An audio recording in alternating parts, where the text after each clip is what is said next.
ఇక రాజధానిపై తమ పార్టీ వైఖరి ఏమిటనేది ఆలోచించుకుని చెప్తామన్న బొత్స వ్యాఖ్యలకు మంత్రి నారాయణ కౌంటర్ ఇచ్చారు. 3 ఏళ్లలో రాజధాని పూర్తవుతుంది, ఆలోచించుకోవడానికి ఇంకేముందంటూ ప్రశ్నించారు నారాయణ.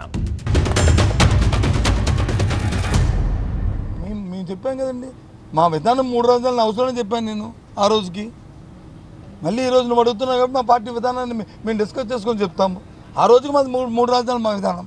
అప్పుడు ఆ రోజుకి నేను ఈ రోజుకి మళ్ళీ పార్టీ డిస్కస్ చేసుకొని చెప్తాను. మేము డిస్కస్ చేసుకొని మేము చెప్తాము. ఆ రోజుకి మా విధానం ఇది. అందులో ఇక్కడ శాసన రాజధాని పెడదామని ఇక్కడ తయారు చేద్దామని అనుకున్నాం. ఈరోజు మీరు అడిగారు కాబట్టి మళ్ళీ ఈ సమస్య మళ్ళీ ముందుకు వస్తే దాని మీద డిస్కస్ చేసుకొని మేము చెప్తాం. మేమంతా మాట్లాడుకొని చెప్తా ఉన్నారు. ఏంది ఇంకా మాట్లాడుకొని చెప్పేది? ఈ మంత్ యాక్చువల్గా వాడు అయిపోయింది. యాక్చువల్ 17వ తేదీ క్యాబినెట్లో పెడుతున్నారు. ఇవన్నీ 17వ తేదీ క్యాబినెట్లో అప్రూవ్ కాగానే మొత్తం టేకప్ అవుతాయి.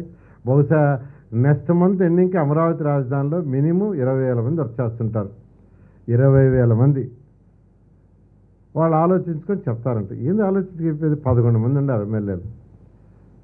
జగన్మోహన్ రెడ్డి చేసిన అరాచక పాలనకి ఆ రైతుల్ని ఏమి ఇబ్బంది పెట్టారు? 3 రాజధానులు అంటారు, 6 రాజధానులు అంటారు, 12 అంటారు.